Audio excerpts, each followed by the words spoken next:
All right, everyone, we're going to go ahead and get started. Thanks for showing up nice and early for Sunday service. We appreciate it. So we put together this Safe Bodies training a few weeks ago.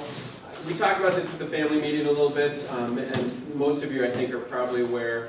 But our kids went to Eagle Egg Day Camp this year. We sent a lot of kids. We partnered with North Littleton Promise, which we're really excited about. They work with our immigrant refugee population, and so we got to sponsor a lot of kids and then be there alongside some of these kids. And I think overall it was a really great experience, and there's a few things we want to work out with it, but overall I think it was a good opportunity for us as a church. After that, so we were one of the very first camps in the summer for Eagle Egg Day Camp. At one of the much later camps towards the end of the summer, it came out that one of the counselors was touching a child inappropriately, and he has now been arraigned for sexual assault of a minor.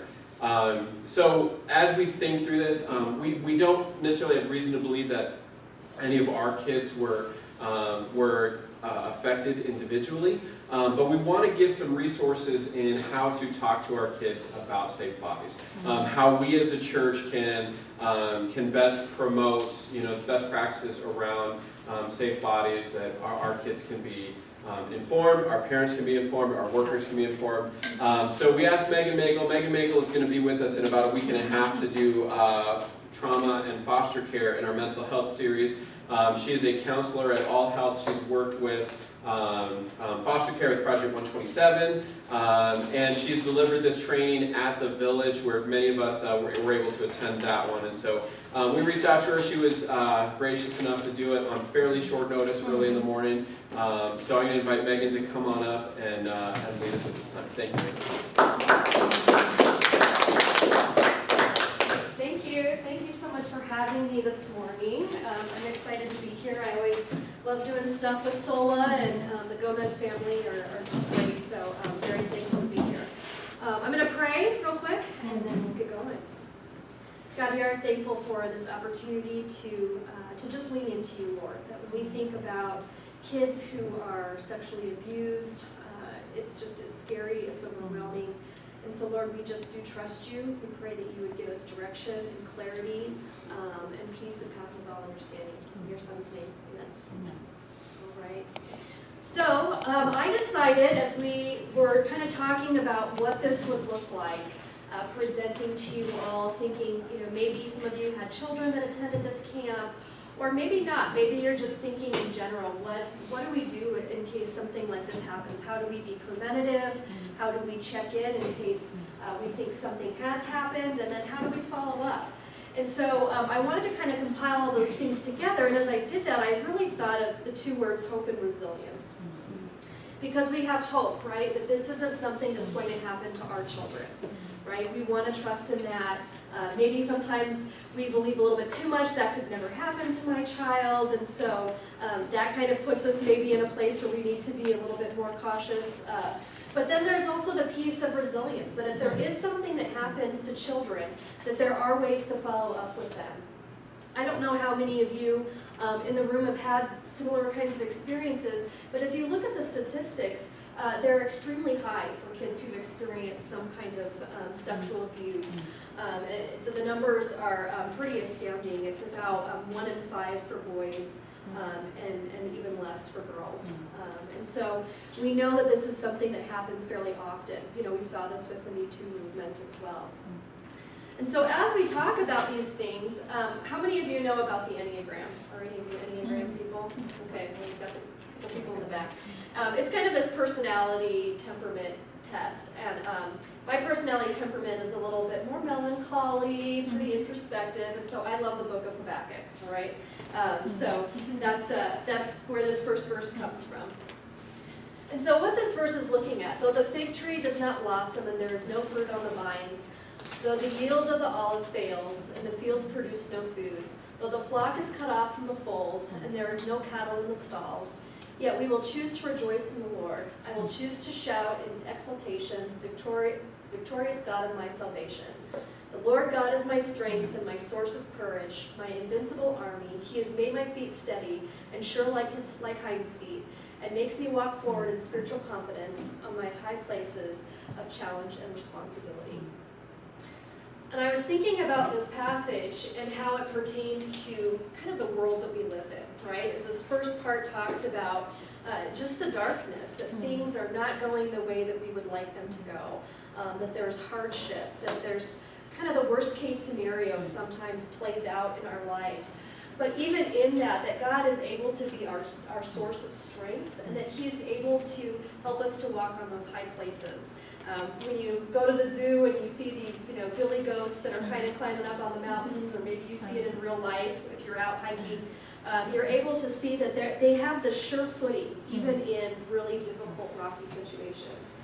And so I just want to give hope in the sense that that's what we can have, even as we talk about something as scary and terrifying as childhood sexual abuse. So, kind of getting started, Mark gave us an intro, and I wasn't sure how many of you folks came feeling like maybe your children were put at risk in this camp situation. But even if you haven't experienced that, and you're just thinking in general, how do I know? What can I look for my children if there's a chance that they have experienced childhood sexual abuse? If somebody has touched them, if they've been propositioned. One of the things too that I don't have a specific slide about, but the idea of grooming, that there's somebody who is seeking out this child and giving them particular attention and kind of working them up to this point where they may try to do something assaultive to them. And so how can we kind of be aware of what's going on with our kids? Because they may not come forward and tell you, right? We'll talk about that in a few minutes. Well, what are some signs that we can look for if a child has experienced sexual abuse? We have it listed here that there's usually some kind of change in sleep and eating and mood, all right? And so we're talking about drastic changes. I have a 5-year-old son. He's over here watching Toy Story 3. And he definitely goes through cycles with mood, right? There's times where he's more argumentative than others. He goes through cycles of eating, usually just not eating in general, and I have to try to bribe him to eat. But just to say that we're looking at what's a drastic change, so thinking about their norm, and then something, time goes by and it seems like they're very different from that. So paying attention to that. Abnormal sex play and or sexualized behavior. I think this is probably the #1 indicator that we can be looking for. And I'm actually going to pass out right now, if you'd be willing to pass that along to folks, what that looks like. Because some of us don't really know. I see you adjusting it. Thank you.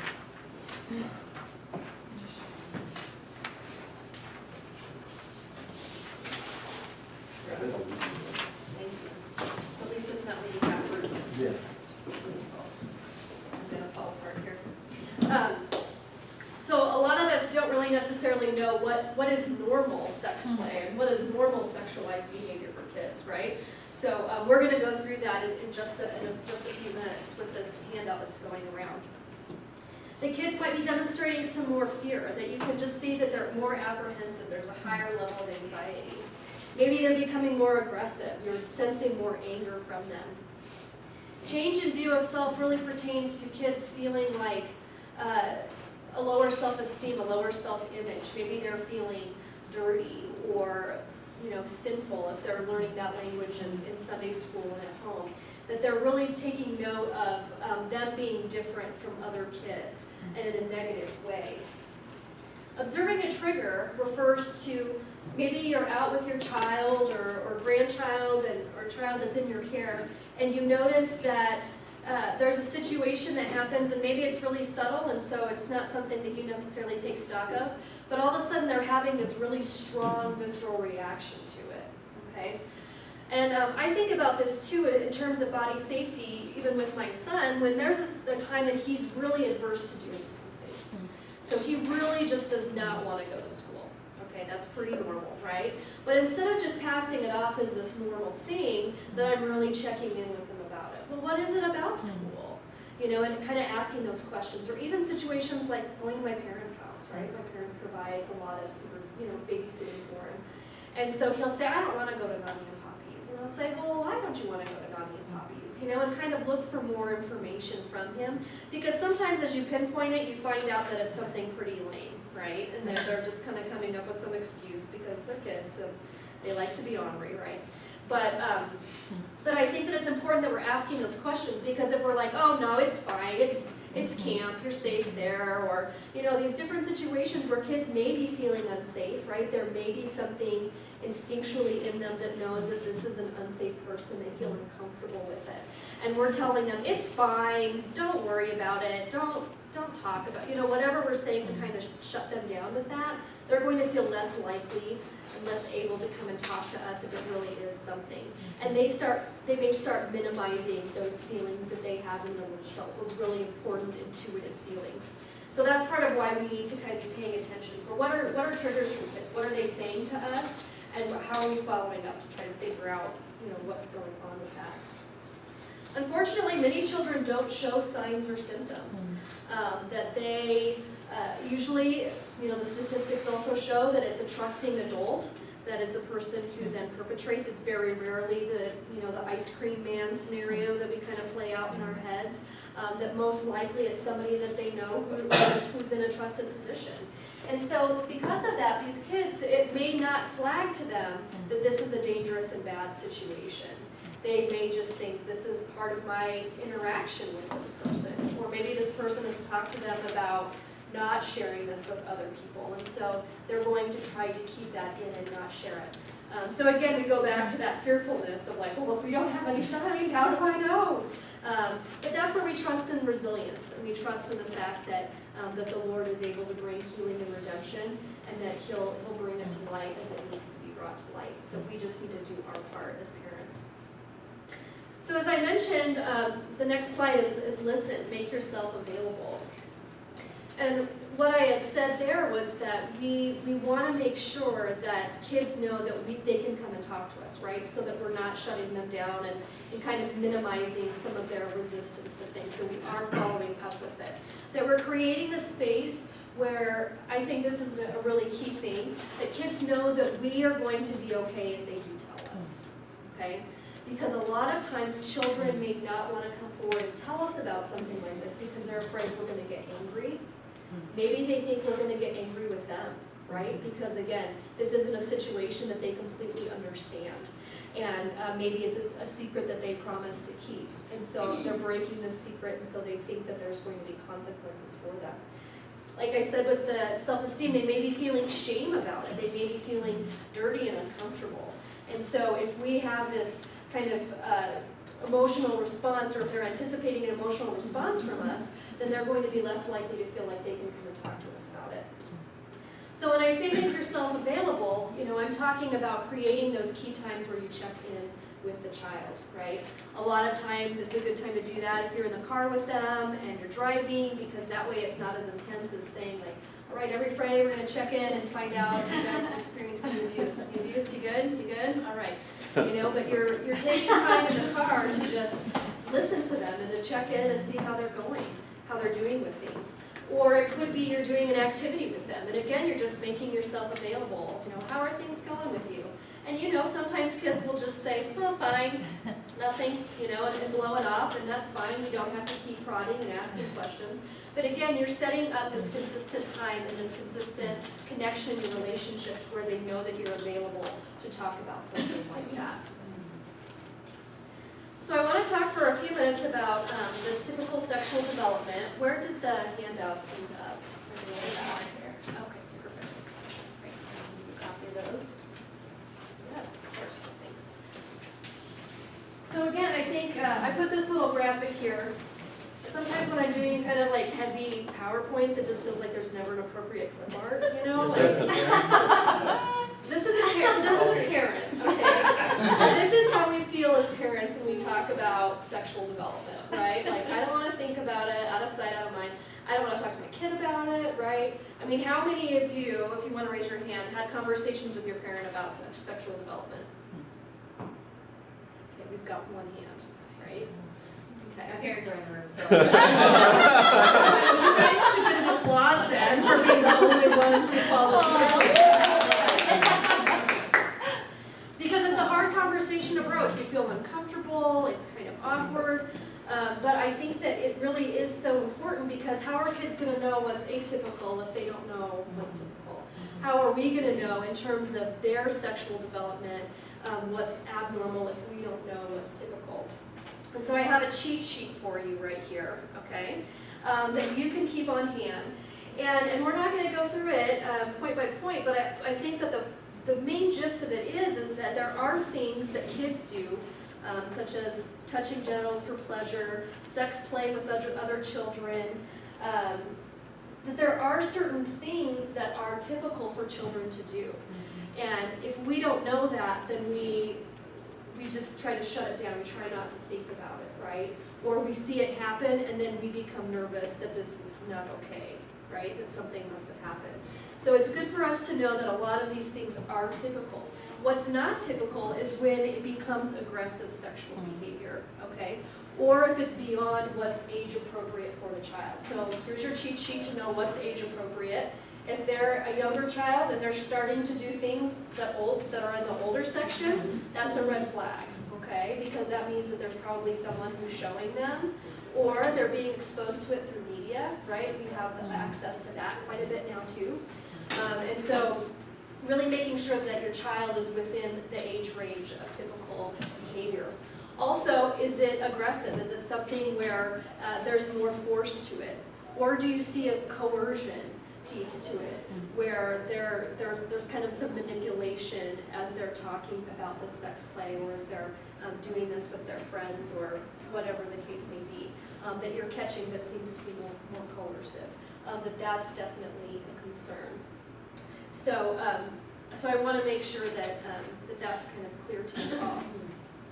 Now, if a child discloses to you, if they, you know, in a certain situation, you're sitting down with them and they're making mention of it, maybe it's not in full detail, maybe it's kind of vague, but you're getting the hint that there's something inappropriate that's happened, that someone's touched them, that someone's made them feel uncomfortable, that kind of thing. The main key, and we talked about this, is to be emotionally present with them, all right? And that's hard to do, because we've got our own emotions then that are rising in us.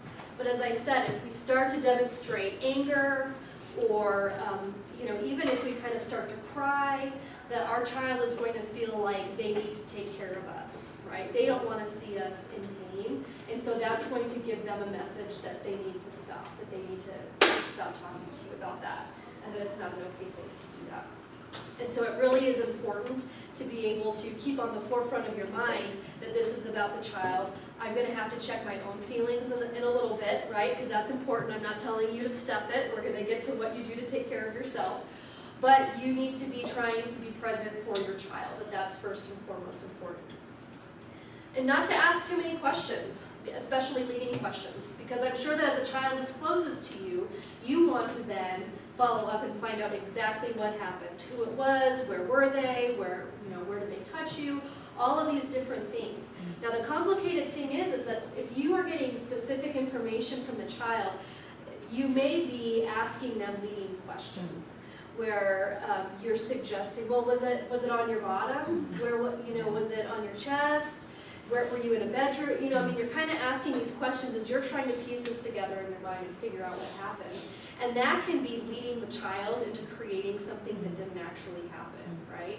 And if we do that, then it's more likely that it's not going to be able to be followed through with the courts. Yes, go ahead. So, Megan, can you, because there's that balance there, right? If you're trying to figure out, do you report it, do you follow through, or is this just lame?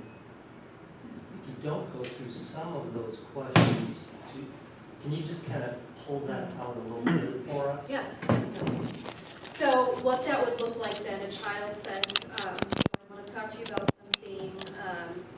I was at school, and I was with the coach in the back, and I really felt like yucky about the way that he touched me. Okay, so just kind of something general like that.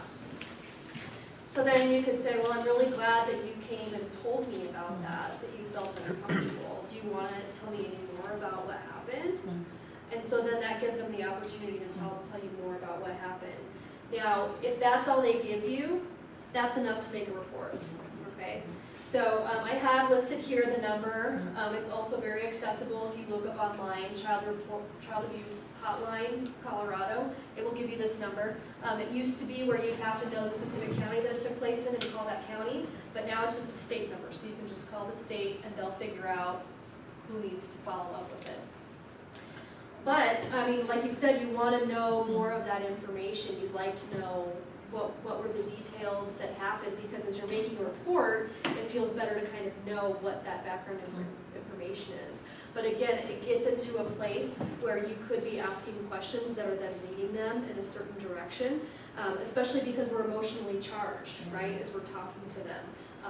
So what we're wanting to do is leave that to the professionals who all they do all day, which sounds like one of the worst jobs in the world to me, is interview kids who've experienced or possibly experienced sexual abuse. So it's a forensic interview. I've sat through them. I used to work for Jefferson County Human Services, so I've sat through a couple forensic interviews.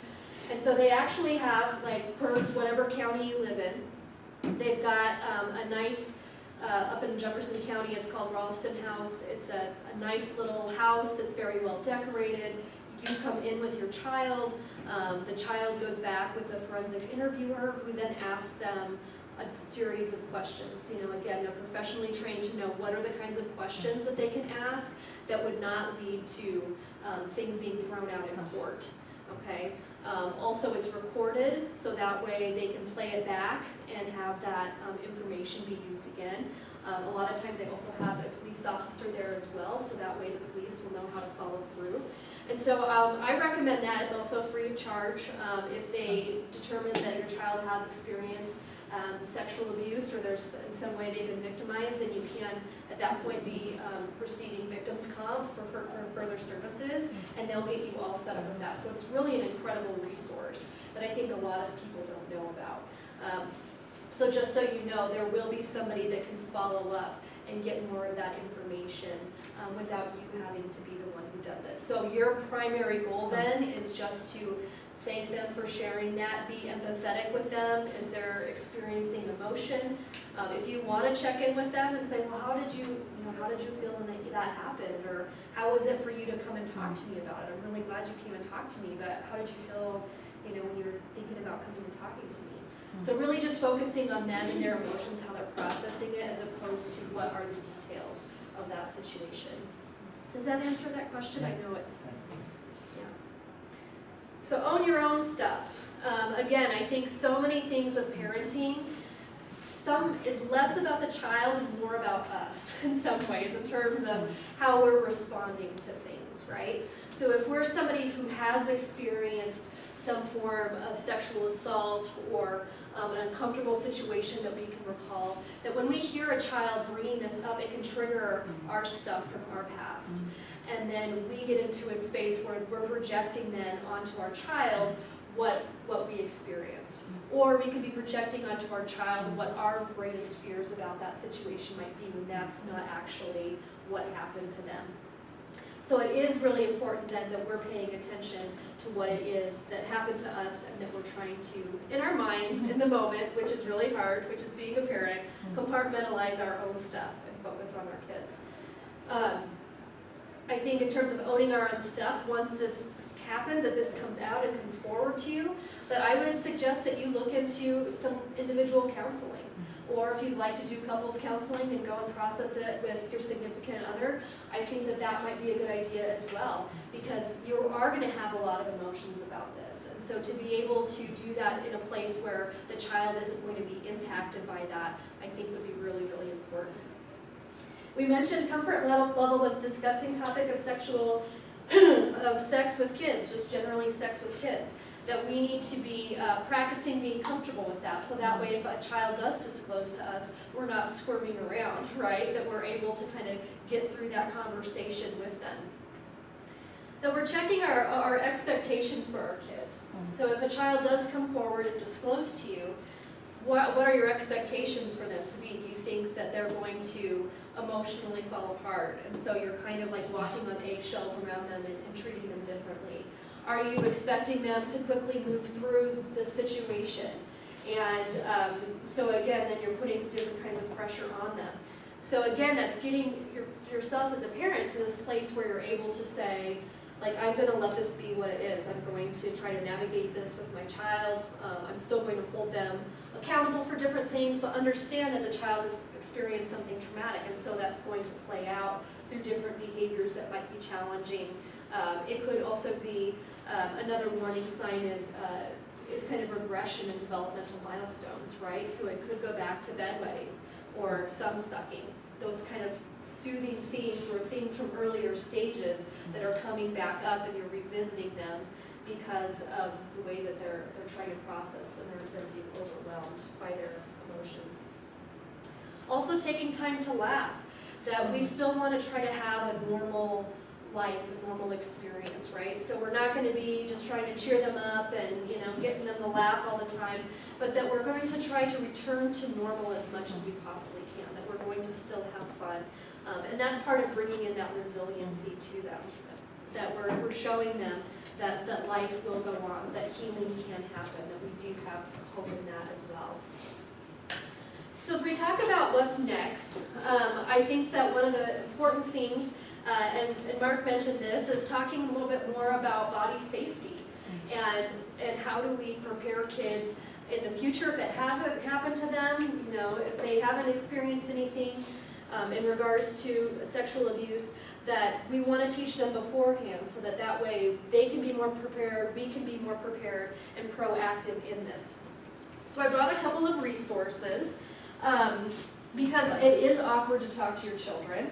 We can use helpful things like books, right? So that we're not having to always find all of the words. We can start with some kind of bottom line that can give us some information and share with the kids information that's age appropriate, right? So there's lots of obviously different books.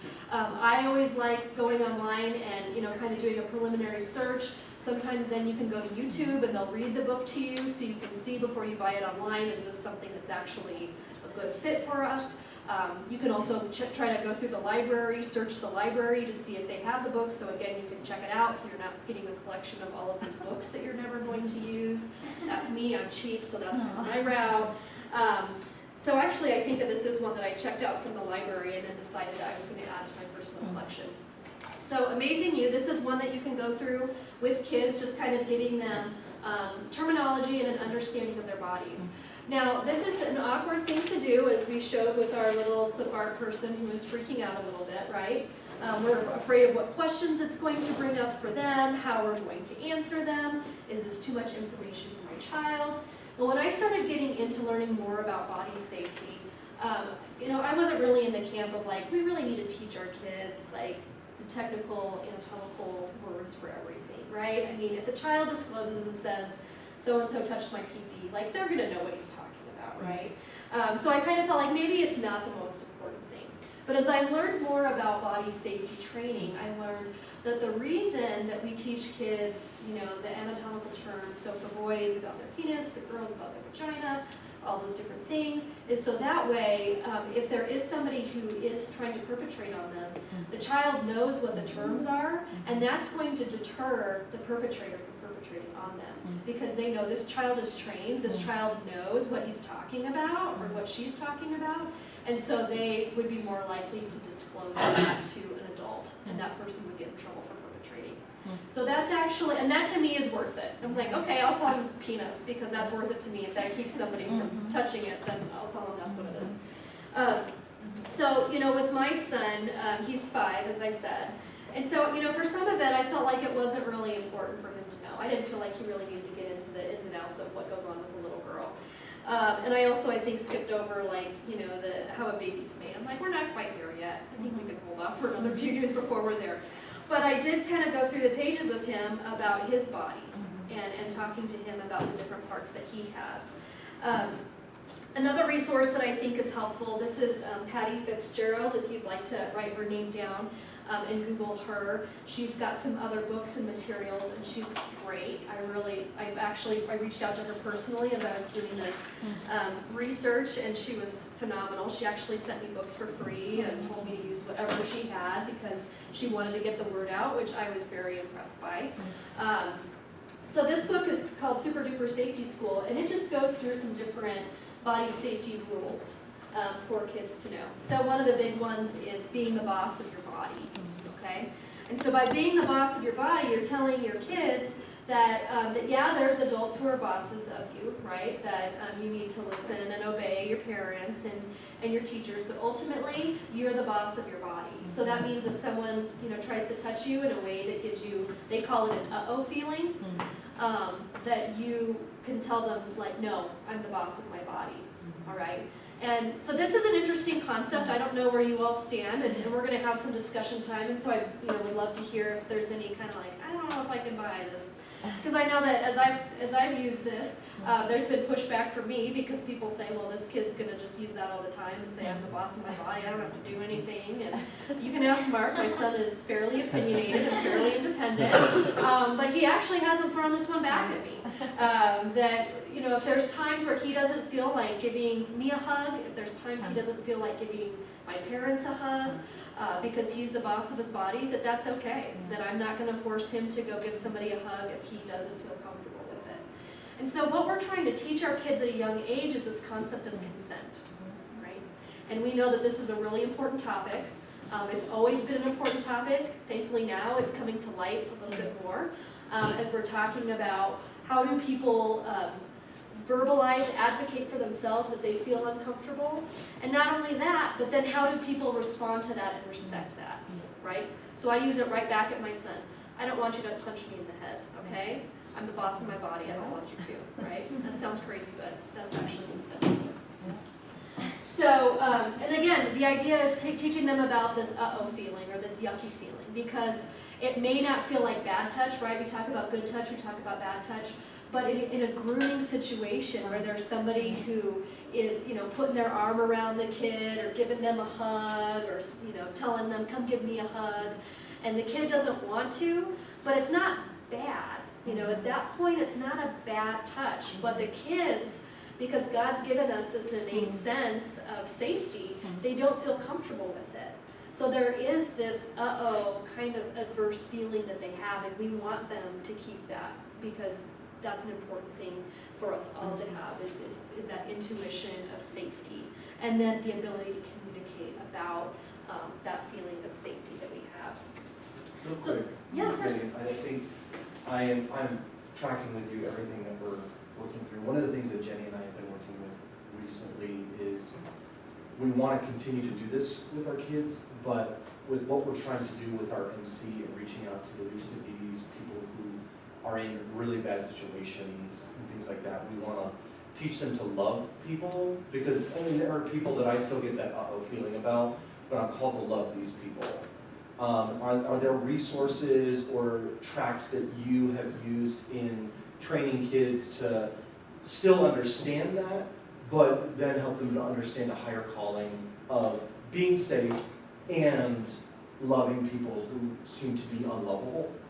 That type of thing. Have you worked through that at all? I'm asking because I don't have an answer. Yeah. But we're engaging with that right now. We have a guy that, when he's back out of jail, will be coming in to our home. And so we're wrestling through that right now. Do you have any tracks or anything like that you're working with? Yeah. So I'm going to start here and then I'm going to come to there. So don't think that I'm like avoiding a question. Like, Nope, that's just great. kind of like weave my way back That's to great. it. So like, for example, there is in this book this section that's like, adults don't ask kids for help. So they're saying if somebody's like, hey kid, I lost my dog, will you come with me and help me find my dog? They're like, don't do it. And so when I've taught this before, people have said, whoa, I don't like that, like we need to help. And so I think that what you're talking about is important because we do want kids to not necessarily like discriminate against other people, right? We want them to kind of feel comfortable with all different kinds of people. But I think we still need to listen to their uh-oh feelings, right? Yeah. So if this person, and how old are your kids? 7, 8, and 10. Okay. As you introduce them to this person, to this man who's going to be released, I'm imagining that you're going to be presenting him as a normal human being, right? And so you're treating him with dignity, you're modeling to them that he's a normal person, and so your kids should follow suit. because they follow your lead, right? If this guy's in the house and he's hanging out and you're just like, hey, can I get you a soda? They're gonna follow suit with that. If they don't follow suit with that and they are feeling some resistance, I think it's still important to pay attention to that. My husband, for example, he works at Mile High Workshop. So it's an organization that helps with training people after they come out of incarceration, if they have severe mental health issues, if they're experiencing homelessness. It's a job training program. And so my parents said, we don't really want Noah, my son, to be over there during your community dinner time. Like, we just don't really feel very good about that, right? And Andy said to them, like, I really want him to be there. I think it's important that he's there. And so there's folks there who've had some pretty severe charges. I mean, like murder, sex offense, so it's pretty serious stuff that's going on there. But again, it comes back to the parents' involvement and how involved you are in treating other people like humans, right? So you're not, necessarily telling your child, maybe you do need to tell your child to stay away from one of those people. There are different people where we specifically try to kind of steer our son away from them because we don't necessarily know where they're at. We don't want to cause them to stumble, whatever the case may be. But for most of the people, just getting that sense that this is just another person. And again, through the modeling of the parent and paying attention to that. So, does that kind of answer your question? Yeah, it does, and it's just going to be a continual conversation because he was out and our kids saw him and, oh, where is Mr. So-and-so, and we had to tell him, hey, this is what happened with him. So they know of what's going on, so we're just engaging with them in conversation. And this is helpful, and we're just going to continue to try things. And yeah, I mean, I don't think there's necessarily a book about that, like what happens when you bring a criminal into your home, but at the same time, like I think it's, right. I mean, in jest, like I don't have any judgment, that's totally. No, I mean, I've done weirder things, but yeah, I think again, it goes just back to having those conversations with your kids, making sure that they know that you listen to them, that you're open for any of those things. If the kid talks to you about like, I feel uncomfortable around so-and-so, that you listen to them and that you hear them say that, right?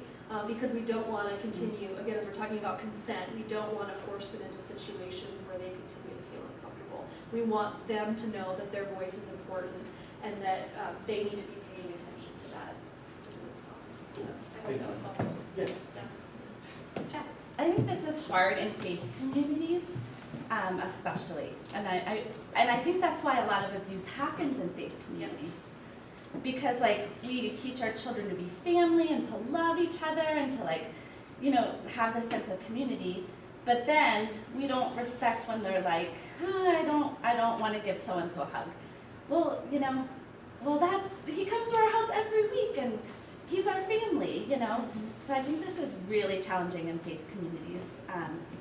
I know for myself, and I think for others too, like to respect kids' wishes, because you teach children to love and to be hospitable and to show kindness. And I don't know, and then they have this sense like they're failing our faith community.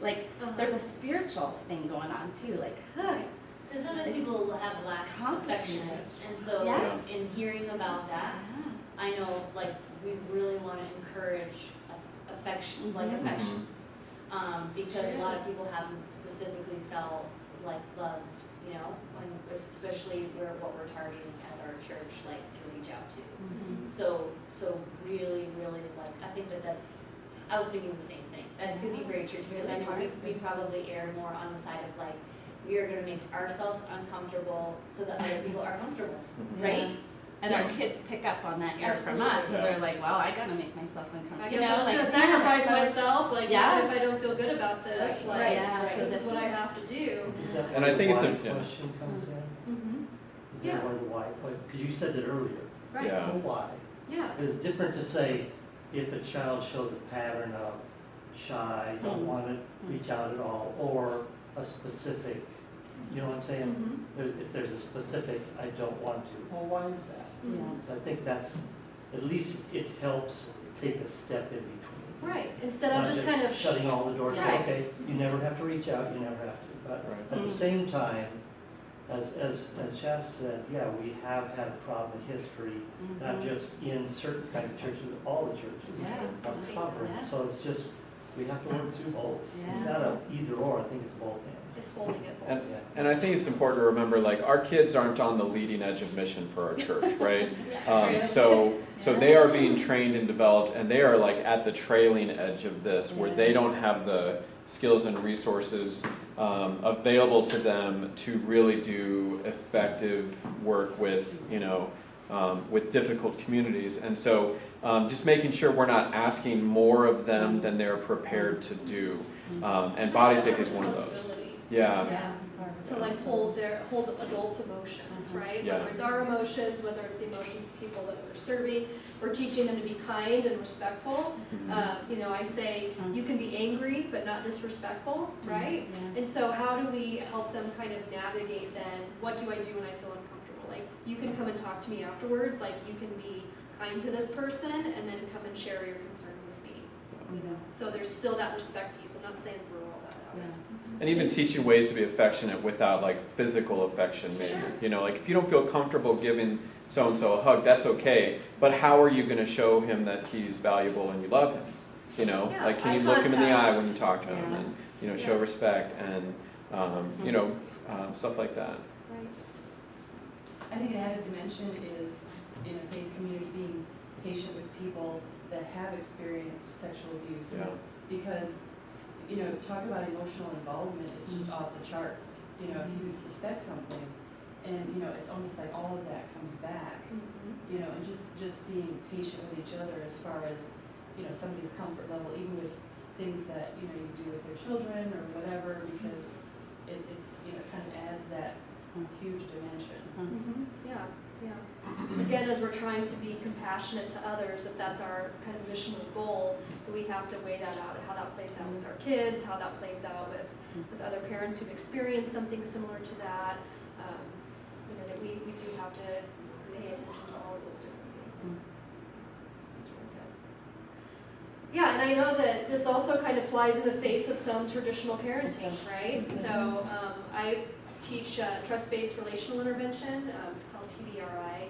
It's working with parents and kids who've experienced trauma and kind of navigating what does that look like, parenting a child who's experienced trauma, how is it different?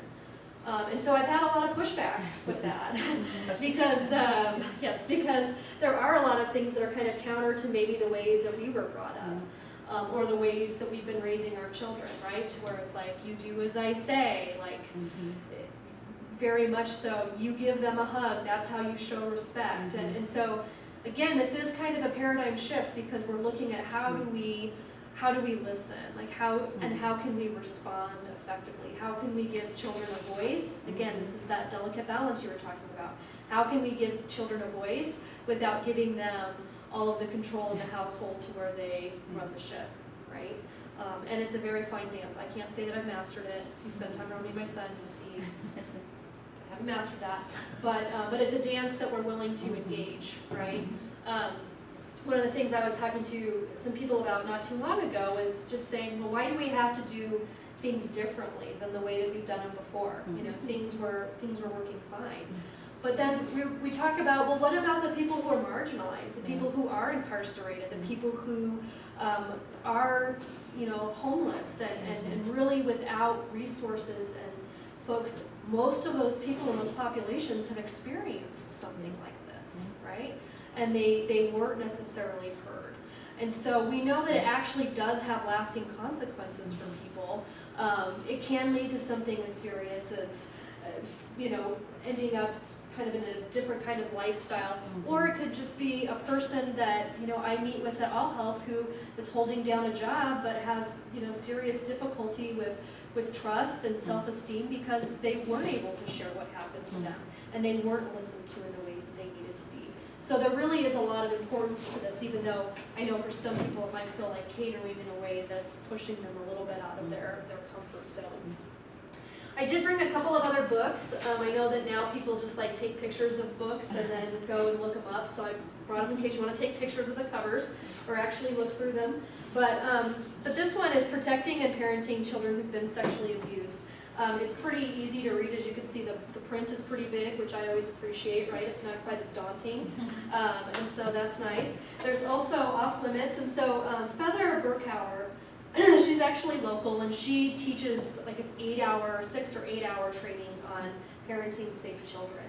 And so it's, you know, a little costly. Sometimes people bring it into their schools, that kind of thing, but it's a definitely intense training of figuring out how do I provide some preventative strategies for parents, because again, it's not all the children's responsibility. How can we as parents try to set our kids up for safe situations, and then also teaching children these couple of rules so that way they can be more informed as well. One of the things that we have up in our household is our body safety rules, okay? So that may seem a little awkward, that we have this posted kind of in the forefront of our kitchen, and it's hanging up whenever friends come over, we have birthday parties, that kind of thing. But the benefit of it is that folks who come in see that this is something that we talk about in our house, that this is something that's important to us, that we don't touch private parts, you don't touch somebody else's, there's no pictures, you're allowed to say no, you play with your clothes on, if you're allowed to have privacy with bathing, dressing, and using the toilet. We don't keep secrets in our family, you know, that's another big one that's talked about, is that we just don't keep secrets, and that's just not a part of our family culture. And so the reason, and Feather talks about this because she's worked quite a bit with sex offenders, is that if somebody is considering perpetrating on your child, and your child relates any of this information, or they see this up in your home, or we're going to get even more intense here. Feather also on her website, which is Parenting Safe Children, if you want to write that down, has these cards. And her recommendation is that you, as you are getting to know like a child's friends' parents, I'll give you an example. I did this with Noah's Awana leader. Okay, talk about awkward. Okay, and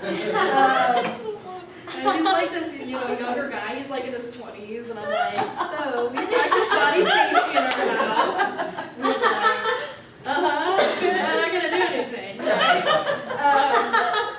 But the helpful thing is that puts a like red flag on my kids, saying like, I am not gonna touch that kid. Like, that mom is crazy, you know, and that's worth it to me, honestly. Like, I would rather have somebody think like, this mom is pretty intense and stay away from my kid doing these kind of things to him, than think that there's a possibility that that could happen. So anyway, so this card goes through some different body safety rules. You know, just kind of what's on my chart here.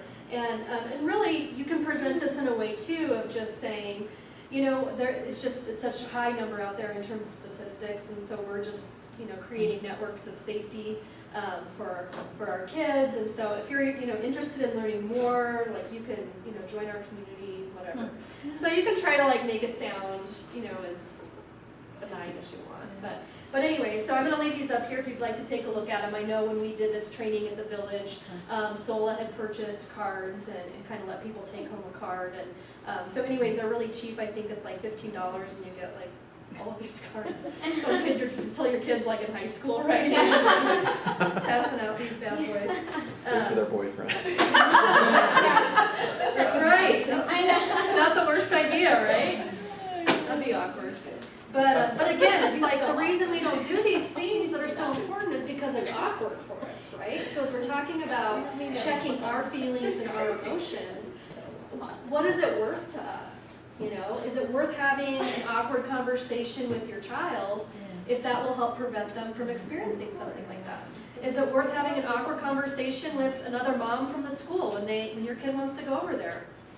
Probably, if you think about like the longevity of the decision and what the outcomes could be.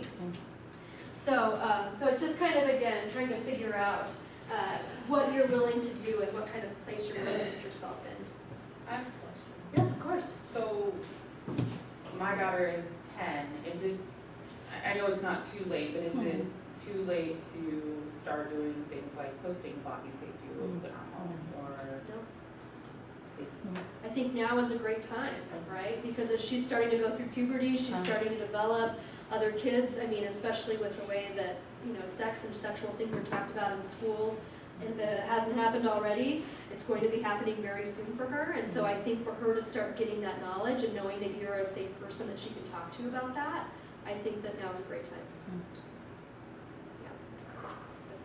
I've done a lot of, so we talked a lot about like adults, like appropriate behavior from adults. What kind of conversations can we have about appropriate behavior with other kids that they interact with, and what they can do when it's their peer perhaps that is doing something right? Yeah. So are any of those books talk about that? Well, I have a really helpful resource for that. So if you want to write down Stop It Now, that is a phenomenal website for body safety. I mean, that goes through what are signs that, like, an adolescent is not safe to be around my child? Like, what are signs for grooming behaviors? How do I make, like, plans for my family? I mean, there's just so much information, so many resources on that website. I just can't recommend it enough. So I think that's kind of helpful, especially if you're thinking about like babysitters or older cousins, and you yourself are starting to get kind of a weird feeling, and you're kind of like, well, my child really is acting pretty like adversely to this kid coming over. So I'm just going to do a little bit more research and kind of see like what are some red flags even with other kids, right? But I think that with these safety rules, they don't have to just pertain to adults, that they can pertain to kids as well, right? That you don't play with your clothes off, right? That if someone tries to touch your private part or take a picture of your private part, it's not okay, right? So you can come and talk to me about it. That you're always allowed to say no and get away from the situation. And so I think that you can just use these as very general. You don't have to specify whether they're for kids or adults, but just say that this is just part of our play. This is going to be just kind of part of our family culture. And if Mark, if you want to put the last slide. The hard thing about this is, again, we're talking about this balance. I'm sending you out like sheep among wolves, therefore be as shrewd as snakes and as innocent as doves. That we're trying to balance those two different things, right? That we don't want to live in fear, that we don't want to try to convince our kids that everybody is a tricky person going to try to perpetrate on them, right? Like, we don't want to create this culture of fear for our kids, but at the same time, we have to balance it with knowledge that we have, with information that we have, that this does happen, and it happens a lot. And so we do need to be attentive to it, and we do need to listen to our own kind of uh-oh feelings and communicate those and be wise about that. So yeah, great. All right. Well, I'm going to just quickly pray, wrap us up, and then we'll. God, we are thankful for just the information that you have provided to us, God, through other people, through people's experiences. And so, Lord, we know that we can move forward and walk in these hard places and feel sure-footed, Lord, knowing that you're with us, that you're going to guide us, and that you'll continue to give us discernment. And Lord, when things happen, or if things happen that's beyond our control, God, that you're going to give us what it is that we need to persevere, the tools, the community, the support to be able to navigate what comes in front of us, Lord. And we're just thankful for that. And we're so thankful. We want to thank Megan for coming this morning. I also want to say, as elders of this church, the Bible has very harsh things to say about adults who betray the trust of children. And so as a leadership team, we do take that very, very seriously. I think one of the keys when a child discloses to you is that you not walk through it alone. And we are well resourced to work with Child Protective Services, and we have a lot of good partners like Megan. So we just want you to know that we are on your children's side, and we want to assist and support with that. I'd encourage you, we have most of our MC leaders here, have these conversations with your missional community.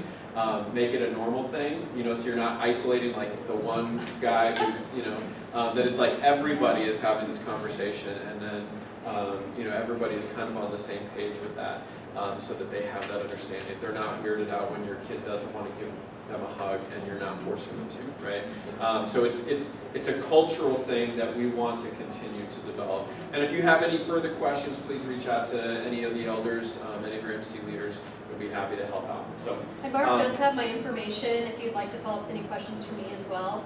He can forward that along to me. Absolutely.